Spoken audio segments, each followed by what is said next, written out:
maa ngi tudd Aliou Sène nekk formateur en pavage spécialiste en même temps technicien supérieur en BTP. Commencé nañ ko depuis le 13 passé on a fait 3 jours de théorie ci lañ dugg phase pratique gis nga ko chaque jour bu ñu xëyee li ñuy war a def jàng nañ ko matériel yi ñëpp xam ko xam nañ dosage yi ñu muy demee ni ñuy quantifier ni ñuy defee affaire bi ba am qualité. ci 20 jours yi war nañ ci mën a jàng nu ñuy fabriquer mais nu ñuy poser pavé tamitam ba mokkal ko waaw ci lañ nekk nii phase 2 bi lañ nekk di poser. toll nañ ci 25 am na ci ay juróomi jigéen wala juróom-benn yooyu li ci des yëpp ay góor lañ pour wane ne liggéey bi moom góor mun na ko def comme jigéen mun na ko def. ci am na ci début bi surtout ñi nga xam ne ñi ñoo gën a sut alwa ñeneen ñi. am na ñoo xam ne jàng nañ ba yenn niveau yi mais dañoo jéem a xool rek ni ñuy def transfert de compétence mooy wàcc ba tollook ñoom jéem leen a gën a guider wax ci suñu langue nationale mais waxaale tuuti tubaab expliquer leen carrément lan mooy dosage ni ñu koy liggéeyee mais tam ci pratique bi tamit wan leen ko ba ñoom ñu gis ko ba mën a def daal xarañ ba mën cee def. waaw motoon na wax dëgg yàlla bon ESEBAT indi na mobiliser na tout ce qu'il faut bassine. pelle pour râteau pic pelle même ay pic te bokkul woon ci affaire bi loolu yëpp indi nañu en même temps tamitam indi nañu ay brouette indi suñu pelle indi suñu comme li ma wax tout ce qu'il faut comme matériaux yi tamitam yàlla le matériel aussi était tout ça fait complet. waaw loolu tamit day dimbale état bi parce que fi nga xamante ne nii. état bi mën na fa wàññi ay moyens pour def ko feneen fu gën a prioritaire maanaam route secondaire yi ak fi nga xamante ne ndox moo fay taa dañuy gis ne pavé moo fa gën a mën a nekk moo fa gën a mën a toog ko tali waaw looloo taxoon mu gën a am importance en même temps tamit day créer ay emploi non seulement mais day taxit suñu dëkkuwaay yi day gën a set day gën a neex a dox. waaw ñu ngi ko xayma ci 148 mètres carrés jàpp 150 mètres carrés maximum parce que dañuy def majoration pour am taux de perte bu amee yoo xam ne dañuy xaw a kii ak yooyu ak kas yi. silex la ñuy utiliser suuf ak ciment 32,5 bon daanaka comme fii nekkul zone boo xam ne dafa am ndox wala mu am xorom. di leen gërëm di leen sant ci seen soutien ak jàppale gis ne ñoom vraiment li leen yitteel mooy. gën a jàppale jeunes yi jàppale leen ci ñu am emploi benn mais aussi ñu gën a amal njëriñ seen gox parce que loolu tamit proximité bi daf tee baax nit ki moom balaa may jóge fii di jël pavé di ko transporter te dafa diis ba pare tamitam day jar lu cher bon nga former ay nit ñu ñëw de fabriquer ko sur place poser ko sur place yaakaar naa ne moo gën a mucc ayib. loolu moom ONFP mu ngi ciy jàpp bu baax a baax a baax. waaw di sant di gërëm di leen wax rek comme li ma waxoon barki démb le chargé de suivi ONFP plus aussi de suivi mais aussi ñu de soutien aussi parce que soutien bi mooy surtout ni ñuy jëlee xale yi ni ñuy jëlee xale yi mooy par exemple dañuy limite affaire bi à 30 ans te am na ñoo xam ne ba 35 ans 45 ans. amaguñu liggéey bu wóor te liggéey la boo xam ne mën na intéressé ñëpp képp kuñ ci mën a favoriser bu mu dugg ci rek ñu jàppale ko si loolu tamit bokk na ci soutien bi tamit mooy ñu intégré ci ay spécialistes ñoo xam ne dañu xam carrément métier bi ñu mën a gën a indi seen i xarañte ak seen xalaat nan la ñuy def pour li ñu gën a mën a encadrer formation mu réussir. L'antenne de l'ONFP Diourbel. C'est une session de formation qui concerne 25 jeunes du département de Diourbel. Cette formation s'inscrit dans le cadre donc du programme SEN 032, formation professionnelle technique et employabilité, qui vise donc à insérer ou bien à former les jeunes pour qu'ils aient des compétences afin d'être insérés dans le tissu professionnel. Donc c'est des sessions de formation que nous saluons. C'est pourquoi on profite de cette occasion pour remercier donc le directeur général de l'Office national de formation professionnelle, mais également le partenaire qui est donc la coopération luxembourgeoise, d'avoir doté donc de la zone centre donc des formations donc des formations donc en BTS. Ça ne concerne pas Diourbel seulement, mais c'est toute la donc zone centre. Ça permettra au sortir de cela donc de permettre à ces jeunes-là d'être employables, de pouvoir faire donc leur projet, et cela s'inscrit à droite ligne avec le vœu donc du président de la République qui avait demandé donc qu'on forme les jeunes, qu'on essaie que les jeunes donc aient des emplois. C'est dans ce contexte-là que l'ONFP s'inscrit pour que personne ne pleure plus donc de formation. Donc ces jeunes ont été choisis. En général, ils s'inscrivent au niveau des pôles emploi, des jeunes et des femmes. Mais également, il y a d'autres qui déposent au niveau donc de l'ONFP, des formations individuelles. Après avoir donc rassemblé toutes ces demandes-là, il y a une sélection donc qui va tenir donc d'autres critères. Par exemple, et maintenant, c'est la liste là qui est sortie là, qui concerne 25 personnes que nous formons aujourd'hui.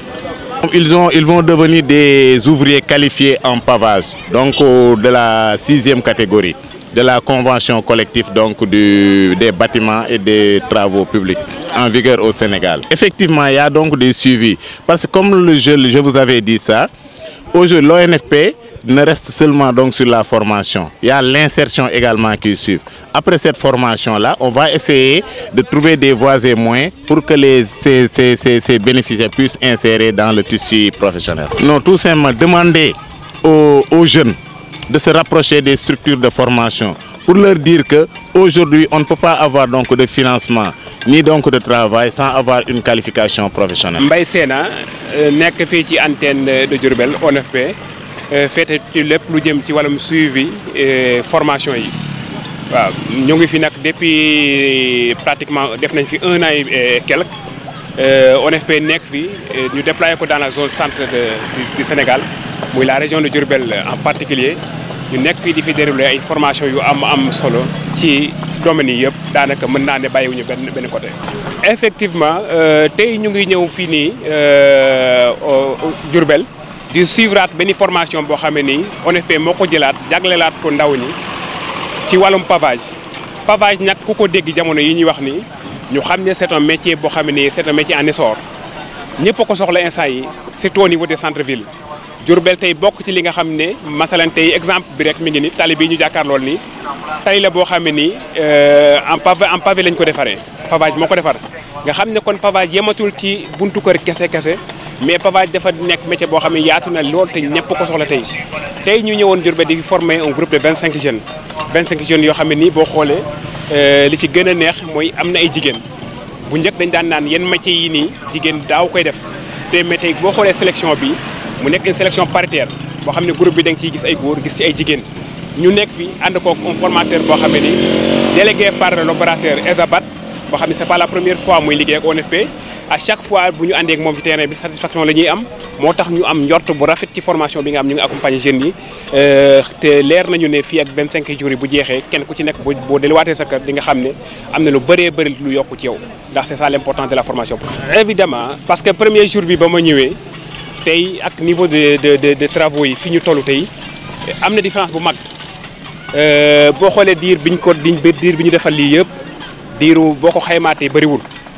dese nañu te ñoom ñu ngi ci niveau boo xamee ni macha allah sant nañu yàlla bu baax mën nañ ne la quasi-totalité de nos objectifs est atteinte à moitié kon ñu ngi def liggéey bu am solo boo xamee ni tey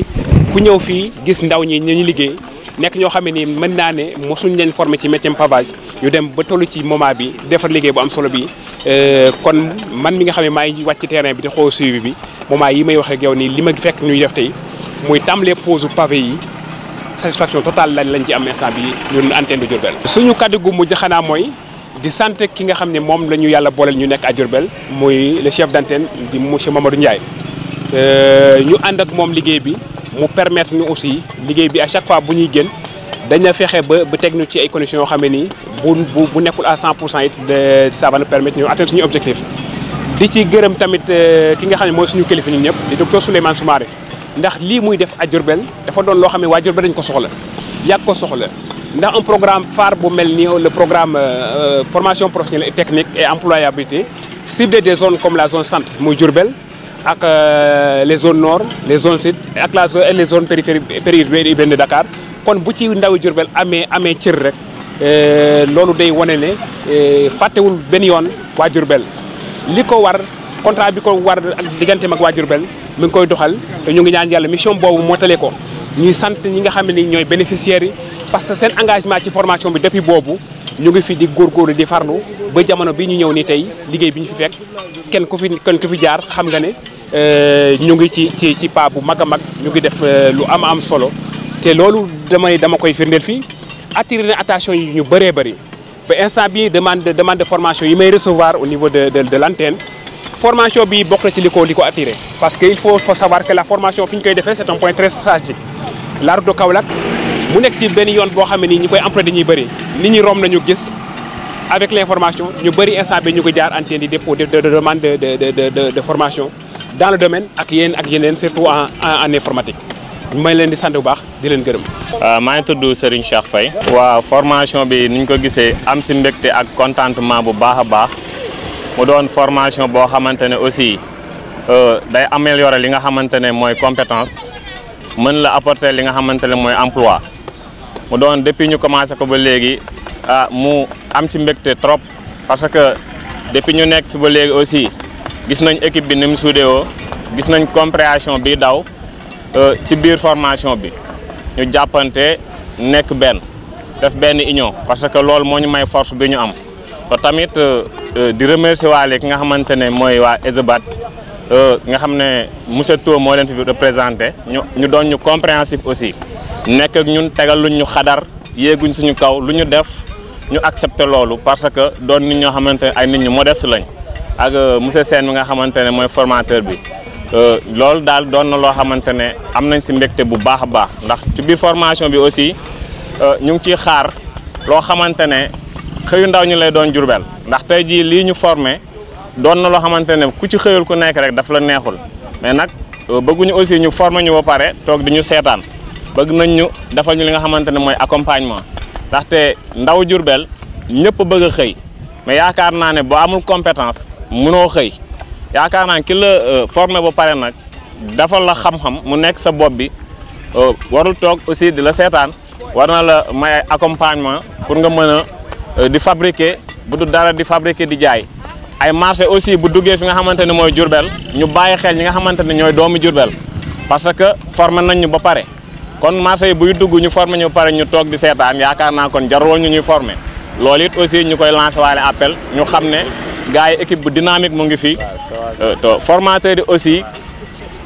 formé nañ ñu ci benn compétence boo xam ne capacité bi ñu si am yaakaar naa ne am nañ ci contentement bu baax te am nañ ci benn satisfaction bi waaw loolu daal gis naa ko ci formation bi. waaw formation bi ni ma defa bénéficier aussi mooy bi ma déggee ne formation bi am na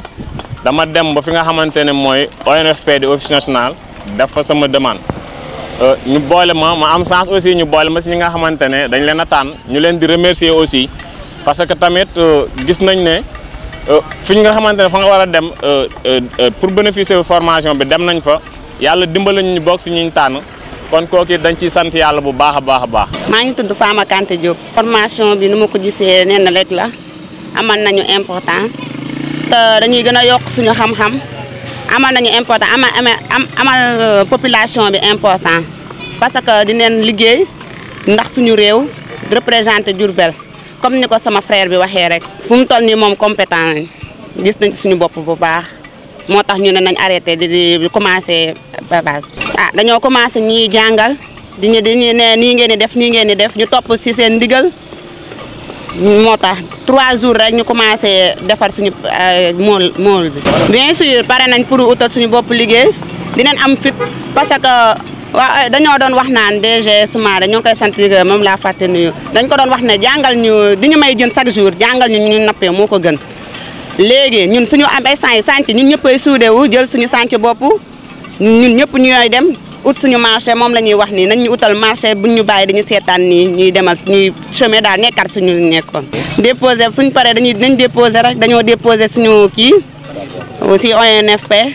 ñu jël ñu bokk ci candidat yi ñu ngi leen di sant di leen gërëm lii daal kontaan rek ñun ñëpp a kontaan ndax dinañu mën a représenté mooy li ma wax rek Diourbel ku bëgg ku leen pavel ñu daratul ñu koy wuti fenn nañ ñëw fii contacté ñu ñëw defaral leen lu ñu bëgg.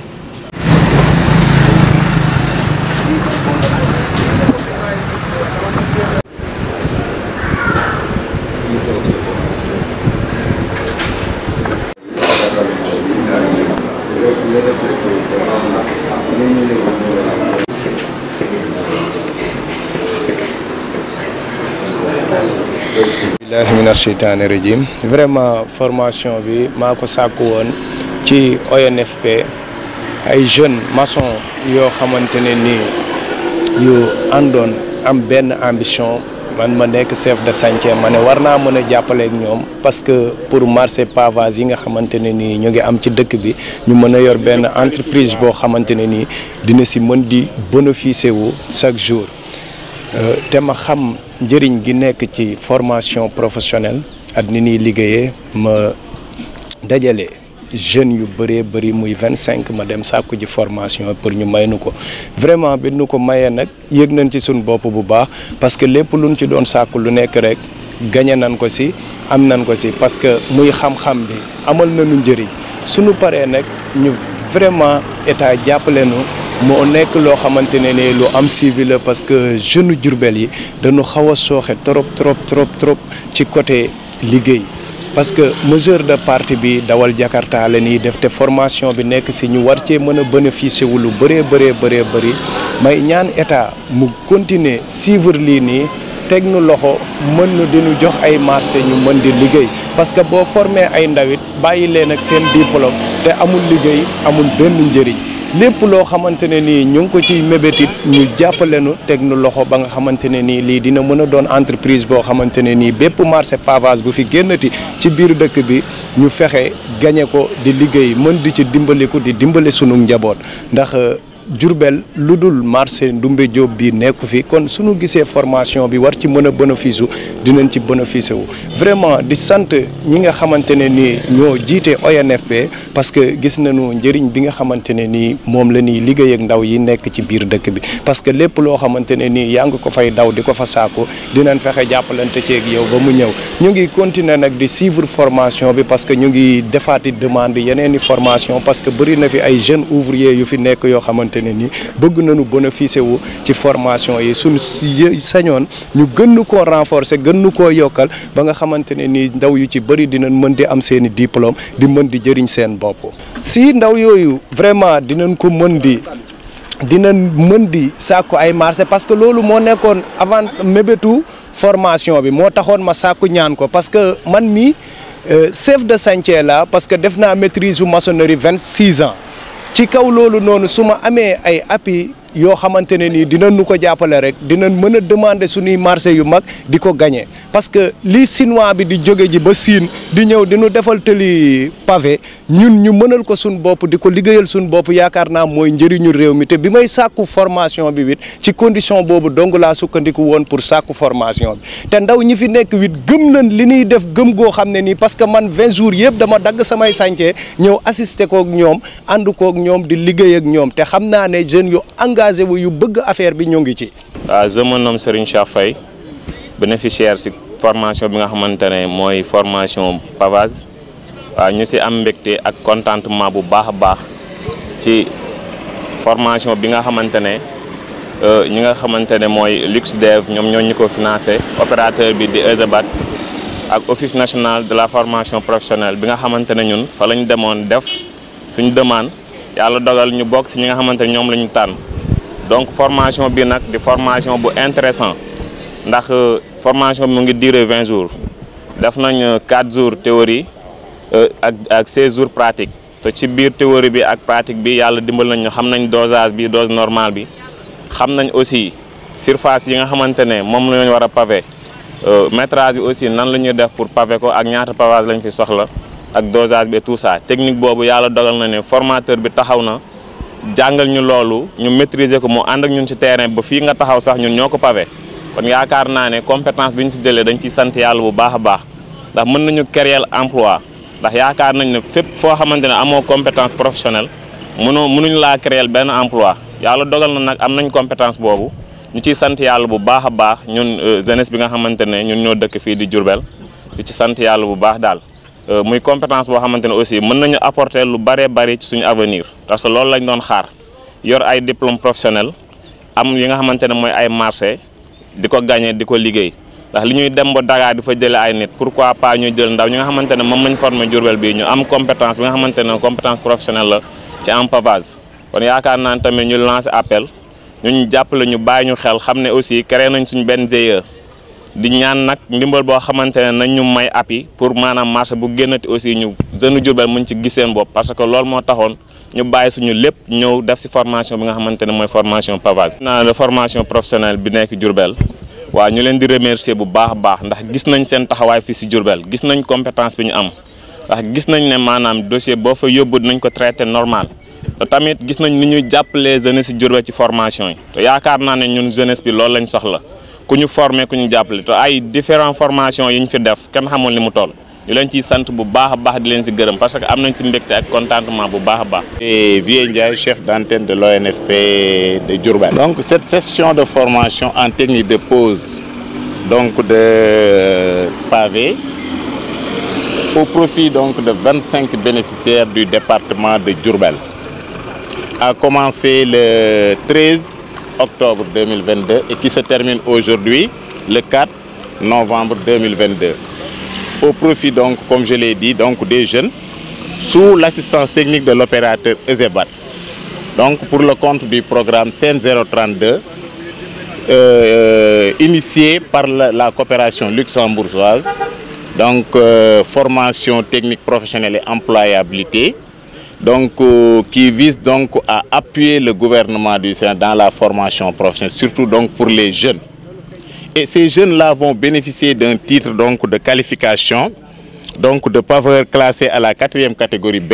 de la Convention collective des entreprises du bâtiment et des travaux publics BTP en vigueur donc au Sénégal.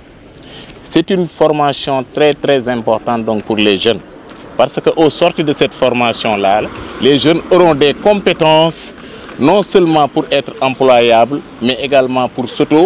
pouvoir prendre en charge donc leur destinée, c'est-à-dire créer leur propre entreprise et pouvoir être insérés donc dans la vie professionnelle. Cette ambition-là, non seulement le président de la République a demandé donc au secteur donc chargé des formations donc d'œuvrer sur cela, mais également de donner donc des jeunes donc du travail. Et avant d'avoir donc du travail, il faut avoir une qualification. C'est dans cette optique-là que l'ONFP s'inscrit donc pour essayer donc de former le maximum de jeunes pour qu'ils aient donc vraiment cette qualification-là.